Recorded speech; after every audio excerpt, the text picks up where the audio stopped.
Masquerade say Mure Zimbabwe, welcome to our channel Zim Confessions and Deep Secrets. Kana kari kutanga kukuya panino channel, please don't forget to subscribe. Kana uchungwa garo ka subscribe, but don't forget to comment and share this video. Nasi Mure Zimbabwe, tawigira nyaya buditswa na ba Welshman Ncube, nyaya buditswa ne Daily News. Yabuda chitwa ba Welshman Ncube babuda wachikomenta on kukwita kwakaita Tendai Biti from politics Mure Zimbabwe. Zvikunzwa Welshman Ncube Abuda vachiti Biti sabbatical won't void YeCCC.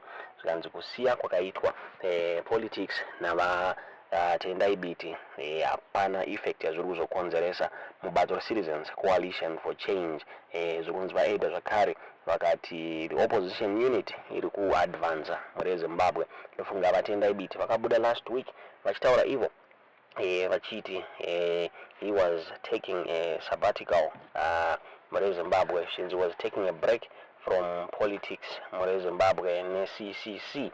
Vakabuda vachibvunzwa pamusoro pe presidency waifanira kuzoassume after 90 days dzapedzwa naWelshman Ncube. Vakataura vachiti he was not part of the meeting yakaronga zvinhu izvozvo. Vakataura kuti he is not part of the group varakavaisa president. So vakataura vachiti he was going to quit bato Citizens Coalition for Change. Hazvina kupera mushe vanhu vabuda vachikomenta on this issue yataurwa naWelshman Ncube. Ndofunga vanhu vakamirira kuda kuziya kuti the current president Citizens Coalition for Change vaWelshman Ncube vachazvifambisa sei. Asi varamba vakataura ivo vachiti havasi vabuda vakataura ivo vachiti kubuda kwaikaita vaTendai Biti mubato Citizens Coalition for Change hakuna kana effect Mure Zimbabwe. Vanhu vakawanda vakabuda vachiti vaWelshman Ncube hapana party yavatora, hapana basa ravari kuita riri kuonekwa Mure Zimbabwe. Ndofunga kutaura kunoku he is the current president obato YeCCC, but zvikunzi hapana chavati vaita. Vakabuda vachitaura ivo vachiti his party was not going to contest muma-by-elections ari kuitwa musi wa27 April. Since they were going to focus on building party structures Mure Zimbabwe. So zvikunzi vari kushanda nesimba kubackground kuunite the opposition. Tisingazoti nyaya chokwadi here kana kuti. Vamwe vabuda vachitaura ivo vachiti vaBiti vakagarira vaWelshman Ncube vakagarira maparty funds, varikuda kudya maparty funds ari kubva kugovernment Mure Zimbabwe. Chinzi ndo zvavakamirira mugovernment. Ndofunga this issue yakaadhiriswa zvakare naVanelson Chamisa vabuda vachitaura ivo vachiti chokwadi chinozongobuda Mure Zimbabwe. Vabuda vachikomenta vachiti pane vanhu chokwadi chakubuda chevanhu vakakola for maricos ema-MPs vachida kudya mari dzeparty Mure Zimbabwe. Vanhu vafunga vakawanda vafungidzira kuti this message yanga iri directed kuna vaWelshman Ncube.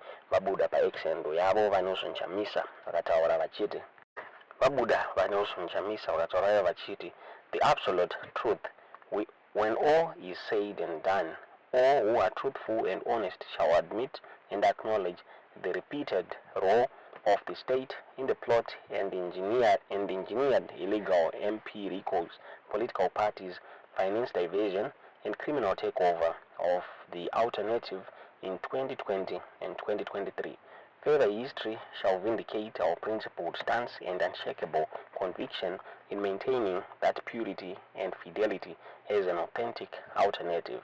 Mark this tweet. Ndo zvabuda zvitaurwa naVanelson Chamisa mushure mekunge vaWelshman Ncube vataura ivo vachiti the opposition party iri kutounifywa zvichinzi and it's advancing Mure Zimbabwe. Tisingazive kuti munoona sei nyaya yabuditswa naVaWelshman Ncube Mure Zimbabwe. He is the one of PaNyaya YeCCC vasara mubato Citizens Coalition for Change. And vanhu vakawanda varitaura vachiti he is the one anga ari behind Sengezo Shabangu vachiita maricos. Asi ivo vaWelshman Ncube vakabuda during an interview vachitaura vachiti he was not part of the council committee iyo yaiinitiate maricos. Since vakatombofonera vaSengezo Shabangu vachiti vari kuwana kupi maorders ekuita zvavaita izvo, but it seems as if zvava kubuda pachena kuti vaWelshman Ncube vanga vari part this committee yairikola Citizens Coalition for Change MPs muri Zimbabwe zvakubuda zvakare pachena kuti Welshman Ncube vari kuda mari mubato reCitizens Coalition for Change varida maparty funds aya. This is not the first time Welshman Ncube vaita izvi ndofunga.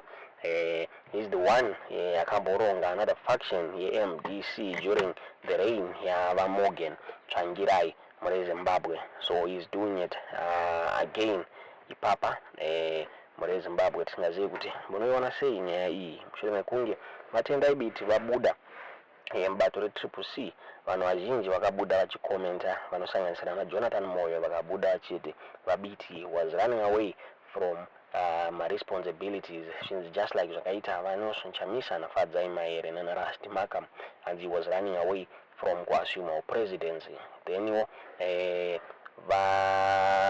another political commentator akabuda achiti Biti vakaona kuti vanokwanisa kukwadza his political career vakaramba vari muCCC iyo yakuparara muri Zimbabwe. Tisingazive kuti chokwadi ndechipi. Tendai Biti havana kunge vaburitsa the reason why vakabuda mubato reCCC kuti chii chaitika muri Zimbabwe. Vangobuda vachiti he was taking a rest from politics, but vakataura vachiti he was not going to stop fighting kuti ZANU-PF ibve pachigaro muri Zimbabwe.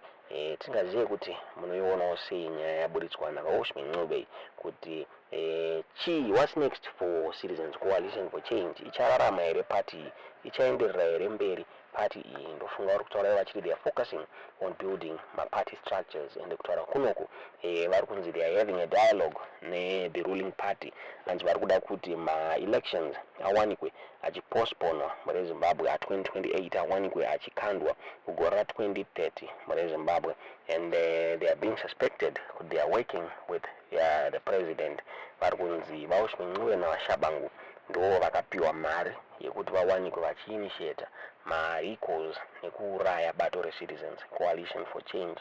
Tisingazive kuti munoionawo sei nyaya iyi. Tiudzewo zvamuri kufunga pamusoro penyaya iyi mucomment section kuti what is next for Welshman Ncube. Ichararama here Citizens Coalition for Change iyi kana kuti. Tiudzewo zvamuri kufunga pamusoro penyaya iyi mucomment section. Ndofunga of all the leaders vanga vari muCCC Welshman Ncube ndiye gasara. Mushure mekunge Nelson Chamisa akabuda, vana Charlton Wende vakabuda, vana Job Sikala vakabuda, vana Tendai Biti vakabuda, but the one Welshman Ncube is the last man standing, and he is the current president webato Citizens Coalition for Change. Tisingazive kuti what is his motive. Tiudzewo zvamuri kufunga pamusoro penyaya iyi mucomment section.